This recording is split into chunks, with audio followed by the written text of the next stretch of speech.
భవిష్యత్తులో భారత్ భూకక్షలో సొంతంగా అంతరిక్ష కేంద్రాన్ని ఏర్పాటు చేసుకోవడం కోసం సన్నాహాలు చేస్తోంది. ఈ క్రమంలోనే తాజాగా ఇస్రో అంతరిక్షంలో కీలకమైన శక్తి వనరులు వినియోగంపై ప్రయోగం చేపట్టింది.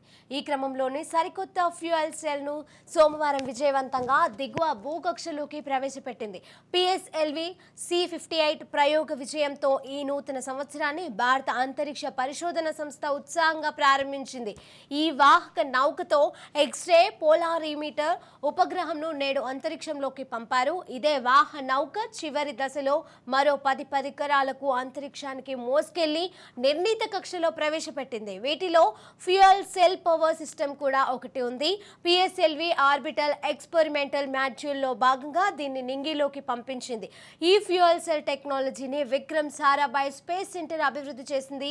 రోదసిలో సమర్థవంతమైన సుస్థిర శక్తి వనరును భారత్కు అందించడానికి ఇది ఉపయోగపడుతుందని ఇస్రో వెల్లడించింది. ఈ టెక్నాలజీ రసాయన శక్తిని నేరుగా ఎలక్ట్రోకెమికల్ రియాక్షన్తో విద్యుత్ శక్తిగా మారుస్తోంది.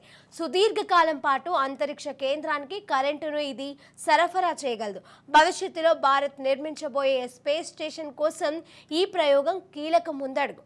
పిఎస్ఎల్వి ప్రయోగ విజయంతో ఈ నూతన సంవత్సరాన్ని మొదలు పెట్టామని చైర్మన్ సోమనాథ్ అన్నారు.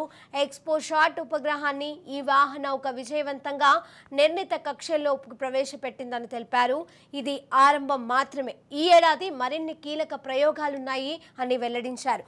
ఈ 2024 మిషన్ గగన్యాన్ సంవత్సరంగా నిలవనుందని సోమనాథ్ ఆనందం వ్యక్తం చేశారు.